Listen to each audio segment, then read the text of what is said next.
Hello, friends. Welcome aboard the Round Trip Stories podcast, where we share stories of moving around the world and back again, reflecting on the lessons we've learned along the way. My name is Tracy. And my name is Melissa, and we are so glad you're joining us for today's episode. Our guest today is Amy Burton, a life and mindset coach who grew up as a third culture kid in Spain. Amy now lives in Alaska and is a mother of 3. From the ages of 2 to 14, she was raised in ancient Madrid and then a brand new city called Tres Cantos as her parents planted a church in the 1980s. Spain was recovering from the dictatorship under Franco, and Amy tells of the difficulties of beginning a Protestant church there. At the same time, she shares endearing stories of her foundational years as a TCK in Spain. So buckle your seatbelts and make sure your tray tables and seats are in their upright positions as part 1 of Amy's round trip story gets ready for takeoff.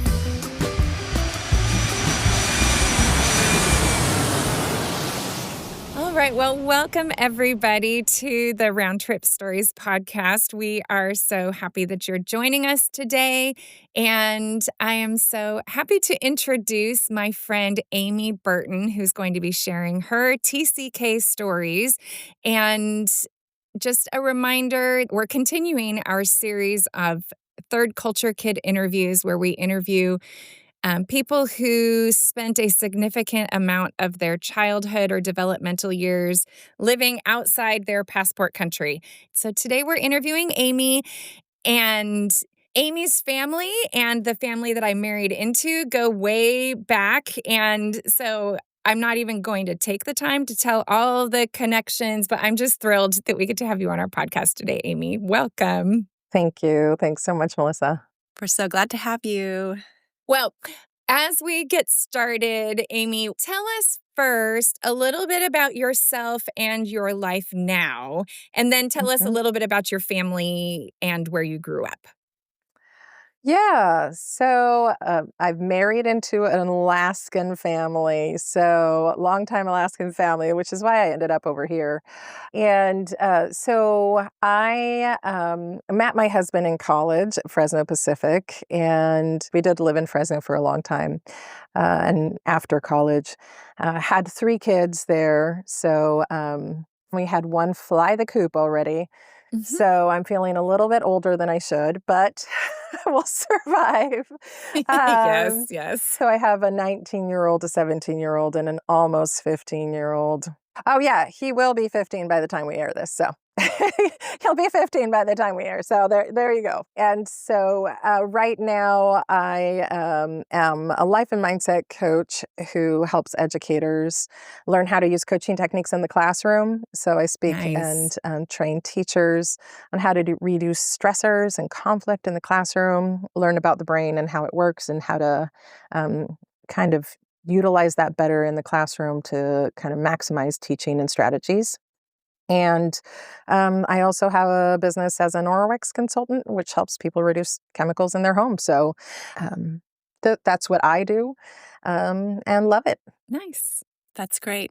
You do a lot of making the world better, either in a classroom or in the home. Thank you. Okay, so tell us a little bit about your family and where you grew up. Yeah, so I come from an immediate family of 5. My parents and 2 sisters, so I'm the youngest of 3 siblings. I really enjoyed being one of 3 girls. I don't know how my father survived the teenage years, but that's a whole nother podcast. And where did you grow up? So I grew up in Spain. We moved there when I was just 2 years old and moved away then when I was a teenager. Okay.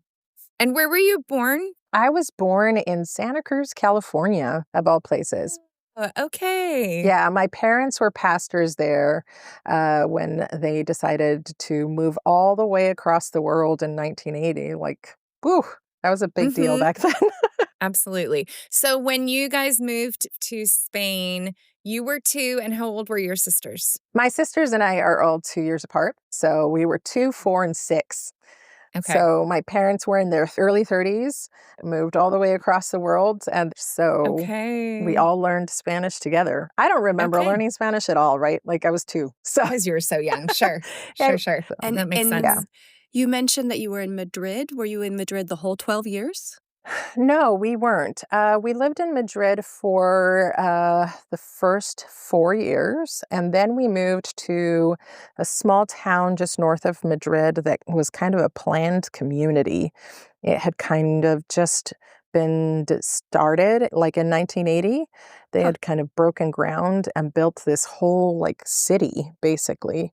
And now it's a very, very thriving kind of commuter city for Madrid. Like it's Mm, extremely well known and kind of desirable Interesting. area because you can get to Madrid within 20 minutes on public transportation. So somebody But knew what they it's, were doing way back then. oh yeah. I mean, random fact, right?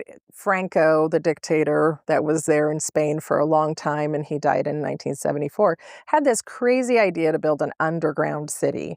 And when he passed away, they were like, let's not do it underground. So, but the idea of building this planned community did settle and thrive. Amy, what's the name of the city? It's called Tres Cantos. So it's Interesting. a really cool kind of area. But to this day, we're really still the only Christian evangelical church in the area. Hmm. There's a Catholic church and there's us.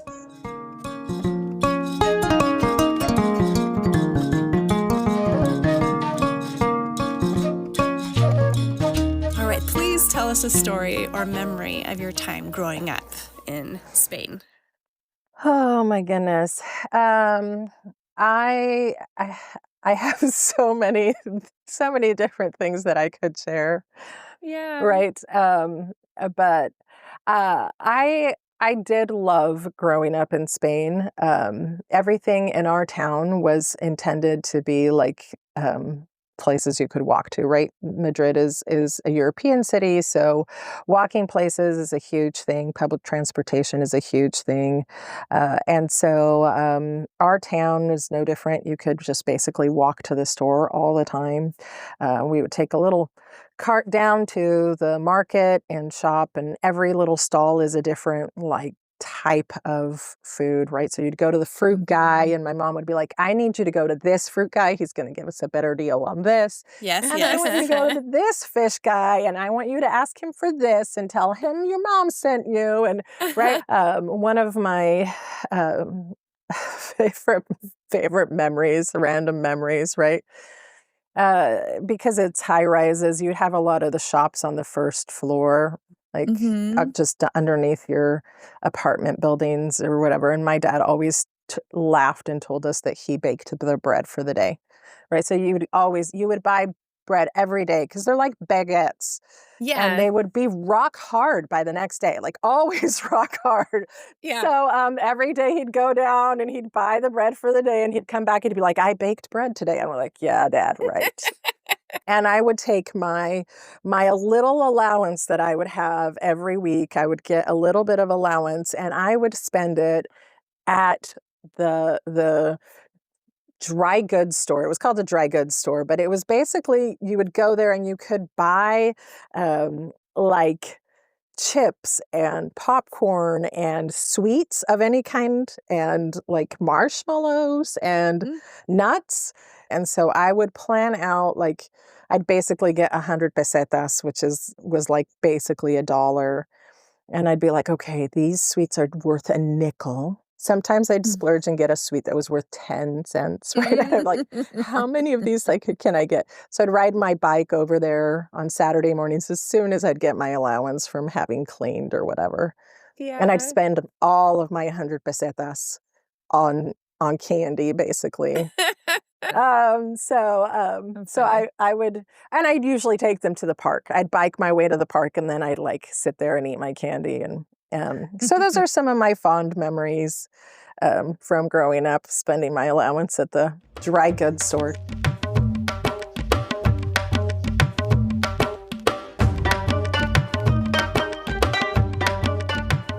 Okay, so Amy, tell us a story about something that was hard while you were living in Spain.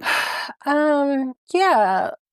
In our faith, I think it was definitely difficult. It's a little bit isolating sometimes. I think we did feel as children that we were definitely part of the church plant. Mm. Um, and if you're not a Christian, if you're not part of like a church family, that might seem a little bit odd. But um, when my dad started this church in Tres Cantos, I remember days where we would show up and we would have a scheduled church service, and my parents had been talking to different people and inviting them and establishing relationships, right? But we would show up and it was just us, just the five of us. And we would Mm. sit there and kind of look at each other, and my dad would play some songs on the guitar, and then we'd be like, okay, nobody's coming, right? Like, that's Mhm. it. We're going home. Sometimes my dad would get so frustrated. He'd be like, I'm going to share anyways, and you're going to sit here and you're going to listen because I've prepared this for this week, right? Um, and it was frustrating to see a lot of effort put into relationships and then have people just leave when they would get upset or offended about something and then go. And especially as a young kid, or maybe probably by early teens, I would start to realize what was happening in those relationships, but not be able to understand as much as I do as an adult now. Like, people were just scared and, backed away or whatever. But Mhm. back then it felt very kind of like, oh, they're just leaving us, right? Mm. When we started the church there, I think it was 83, 84. By the time we left in 92, there were probably a core of about 30, 35 people. Mhm. So it wasn't rapid growth by any means, Right. right? And a lot of that was really very much a process of doing a lot of relationship building, right? A lot of getting to know people, and a lot of investing heavily. And that included us kids, right? Mhm. So it was often hard that way. I think that it's important we can talk a little bit about the environment and the difference between, or like the environment of Catholicism and then Protestantism Yeah. or evangelicals, which were a small Yeah. minority in Spain, right? Can you talk about Yeah. that? Because I think that might be important for our listeners. Yeah. The 80s were really kind of a hard time in Spain for a lot of reasons. Um, if you look back, we were just starting to kind of come into the modern world. Spain became a democracy in 1976. Well, no, 1978, technically. 1978 was when they first signed their Wow. constitution. Yeah. Because, Wow. yeah, Franco died in the mid 70s. And then we reestablished a parliament after that and signed a constitution in 1978. And under Franco, Catholicism was um, mandatory and enforced. That's a And if, pretty way of saying it. yeah, and if you weren't, then you got persecuted, There. right? Yeah, 100%. There were people that we knew who had had family members executed, Wow. things like that. Like, it was not easy. So there was there was still some fear of um, what it meant to not be Catholic. There was complete rebellion, right? If it has to do with God, I want nothing to do with it, right? So there Mhm. was either like, this is, I don't want anything to do with it, or you're not Catholic. What does that mean? Yeah. And that's scary. And then there was still kind of a pervasive attitude, especially with men. It was kind of like, well, that's fine, like, for my wife and my children. Mm. I don't need faith, right? Mhm. Like, that's kind of a emotional crutch that you need. That's great. Mhm. So you're kind of mixing all of those three things, and then you have this Protestant evangelical faith coming in and people going, huh? So in my town, they actually called my dad the married priest. They didn't know what to do with him, right? The married Like, who priest. is this guy? You're married, Yeah. but you're a priest. But Yeah. you're married? What's happening? What is this? Um, Yeah. so we were kind of this anomaly. And how are you different than the Catholic Church? And what does that look like? Yeah. So definitely a different understanding of what it means to kind of come out of like a tradition, your faith as tradition, and your faith as kind of a living, breathing relationship Yeah. with a sovereign God, right? Mhm. So all of that means that it was very, very long and lengthy conversations Mhm. with people in order for them to get used to the idea. And oftentimes, the people that became part of our core group of people were not Spaniards themselves, were people that Mm. were like, we had two German ladies who were married to Spaniards who were part of our core group of people. We had an Ecuadorian lady who was married to a Spaniard who was part of our group, right? Yeah.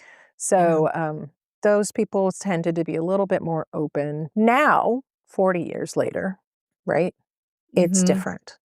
It's Yeah. different, and that church is actually thriving and is full of a lot of Spaniards.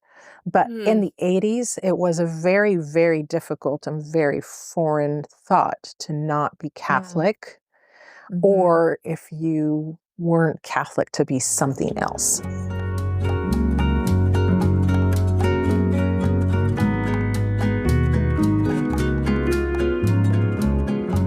Well, do you have any other story about what you loved about when you lived in Spain?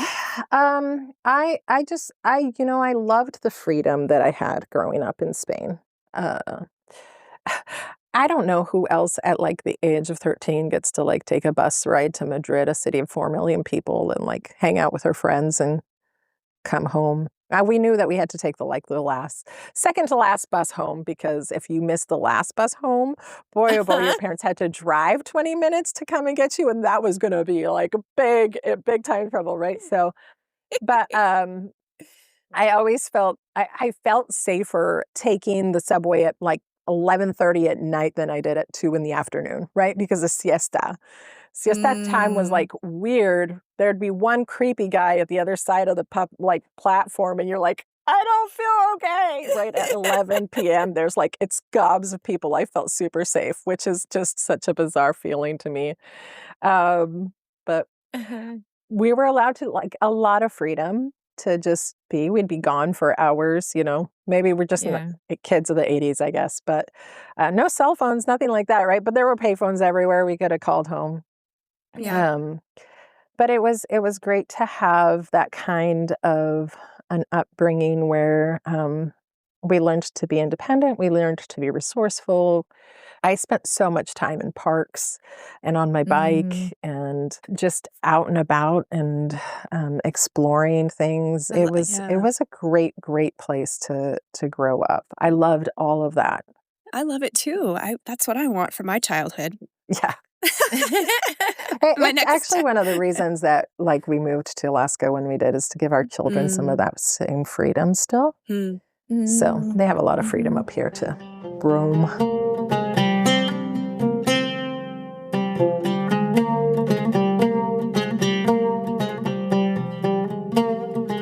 So tell us a story about what it was like going back to visit your passport country, so the United States.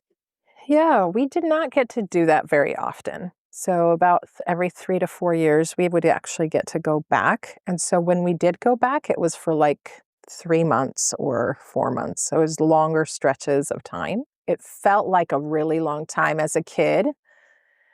And my parents are from the Midwest, so we'd often go there and kind of set up shop, if you call it, from my grandparents' houses. So I now am very grateful for that time that I spent with my grandparents because I wasn't around them the rest of the time and there was no technology like there is now. So I am actually grateful for that time. But I think one of the times it was 4 months, and by the end of month 3, we were just done. We were very, very, very done.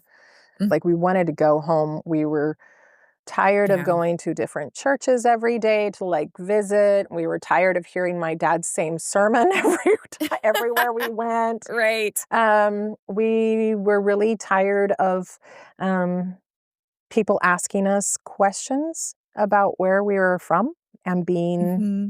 kind of the odd ducks out as a kid, Mm-hmm. right? You get asked a lot of questions that seem like that's just my life. And to me, you feel weird, but you're asking me questions. And it's a lot for a kid to carry. Like at first, it's kind of exciting, and then it gets really like old. And it starts to feel like nobody really understands you. Yeah. That makes sense. Mm-hmm. So you kind of start to feel like, I just want to go somewhere where people get me. Yeah. And then you kind of go home and you realize people don't really truly get you there either. Like not completely. Yeah. So we would joke that we're like the happiest on the plane between, right? Yep. Which is Heard not that. true, because you're never happy on a plane. Nobody's ever happy on a plane. And I realized Mhm. it's just wherever we were as a family, that was home, right? Yeah. Um, but it also afforded us the ability to kind of realize like our family unit was so super important to us, like because those were the people that understood us. Mhm. So, like my sisters are still, really good friends of mine. They still understand those things about me. My parents Mhm. like were close, and Yeah. that's super super helpful. But it was difficult to come home to my passport country, right? When I was Yeah. very little, I do remember like the first time we came back. Maybe I was 5. I was 5, and I remember not speaking English. I wouldn't speak English when I got back to the US. Oh. And my mom was having to translate to like my grandparents. Like my mom was like, "What is happening?" She was so upset with me. She was like, "I do not need to translate to your grandparents for you. Like, what is happening?"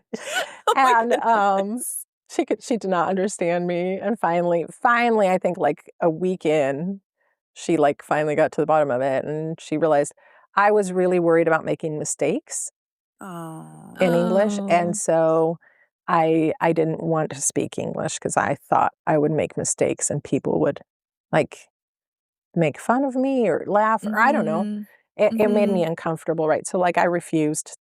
You were probably used to speaking English with your immediate family, Yeah. but not speaking English with anybody else. And Correct. so you felt safe, speaking English with your parents and your sisters, but you were used to speaking to anybody else in Spanish. Small children, that's a layer of stress that they haven't, experienced before. And so it's going to be exhibited in different ways. When my son Mhm. Yeah. came back, we moved overseas when he was 3, we came back when he was 5. He was deathly afraid of dogs, and he had never had a fear of dogs before. And it was just like this. It was some way to exhibit his stress, and Yes. Mhm. that was his fear of dogs. And my other son, we came back, I think, when he was maybe 2 or so, and he started to stutter. And Hmm. and so we were here for the summer, he was stuttering, and then when we went back, he was fine. So Mhm. it's just these little behaviors that come Yeah. out when we come home, I guess, or we're in these transition periods. Yeah. And one of the things I teach my educators, right, is like when we sense a perceived threat, even emotionally, right? Mhm. Um, we go into our emotional and survival state, right? And so we do things that are not logical, right? Right. Because we're not operating from our prefrontal cortex, which is where logic exists, right? We're operating from Exactly. our emotional state, and it is a protective state, right? So Mhm. to me, as a 5-year-old, um, there was a real threat to looking stupid or looking silly or whatever it was for Yeah. not speaking properly in English, even though Yeah. obviously I could, for Yeah. making mistakes. And so my way to cope with that was simply not expose myself to that risk. So, Mhm. right? Mhm. But Yeah. especially children, they do. You actually like they literally shut off that part of their brain when they feel threatened. They can't, as adults, we like always ask them like to think critically during those times, and they can't. They're like,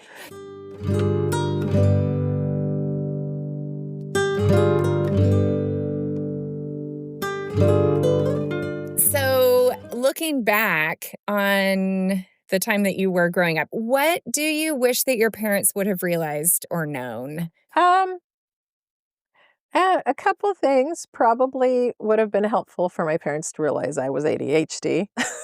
Ah, Which I didn't know until like last year in my like mid 40s, you guys. yeah. Um, but Yeah. that did cause me a lot of, which is exactly why I did not speak, because it actually manifests in women as perfectionism and causes great levels of anxiety. Mhm. Um, and so it's one of those things. If I couldn't do it right, if I couldn't do it perfect, I wasn't going to do it. And it causes like feelings of overwhelmed. They did pretty well with me regardless, but it would have been helpful to understand that. Um, Mhm. I think from earlier on, there were a lot of things that growing up, like I kind of was chastised for because I didn't think the same way. Um, I Yeah. live in little piles of chaos everywhere I go, right? Um, Mhm. Mhm. things like that. That would have been helpful. Otherwise, my parents spent an awful lot of time really investing into us as people. They Mm. they spent an awful lot of time kind of checking in with us and who we were and how we were doing during those times, and a lot of time listening. And I Mm. think that that was invaluable. Like that was something that um, I carry on with my children. Like I do really Yeah. appreciate that.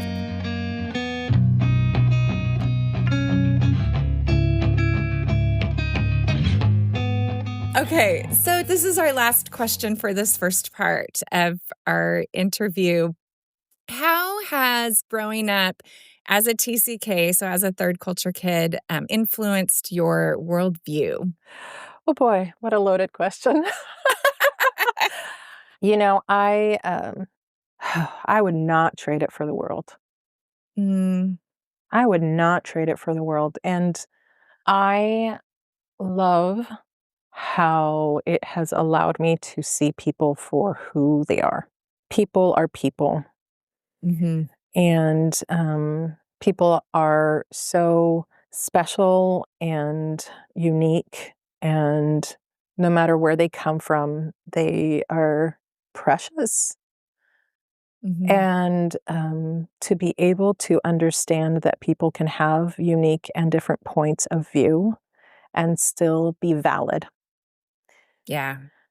Um, and you can't fault someone for not knowing what they don't know and not understanding for what they don't understand.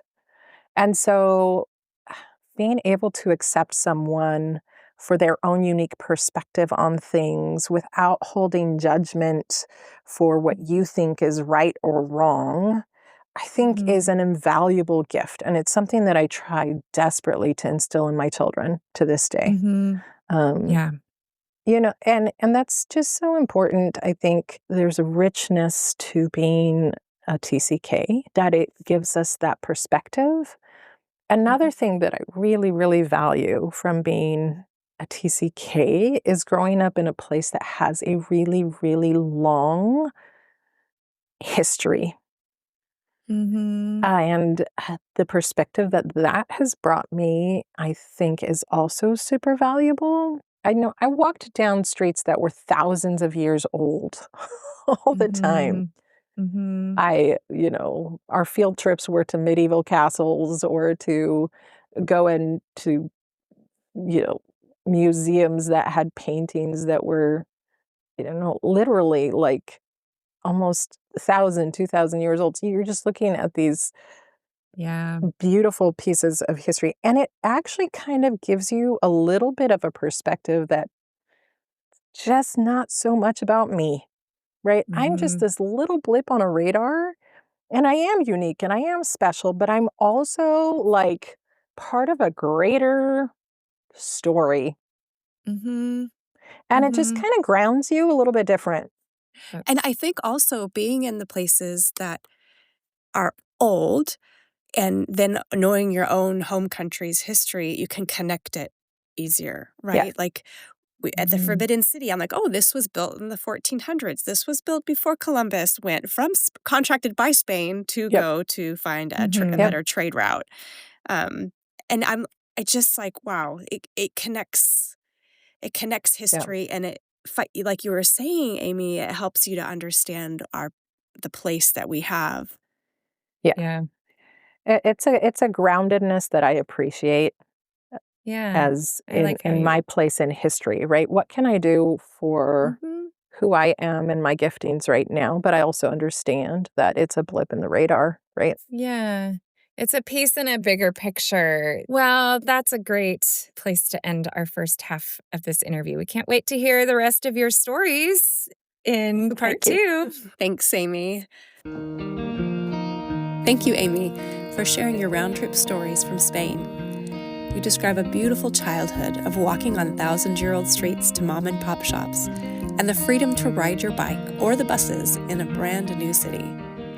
There was filling bread and sweet candy, but there were sometimes empty pews and sourness as your family's church plant grew so slowly during Spain's post-dictatorship years.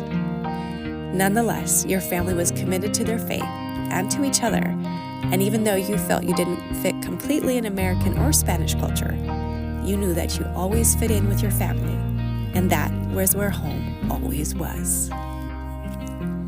So what happened when Amy returned to the U.S.? You'll have to make a return trip to our podcast for part 2 of Amy's round trip story. As this episode lands, we hope these stories have encouraged you, helped you find some more of your belongings, and made your baggage a little lighter. Want the podcast equivalent of early boarding and first-class seating? Be sure to subscribe to the Round Trip Stories podcast in your favorite podcast app and sign up for our email list at roundtripstories.com so you'll never miss an episode. We believe that sharing stories helps our understanding of the world grow larger while the distance between us grows smaller. Thanks so much for listening, friends. We'll see you next time.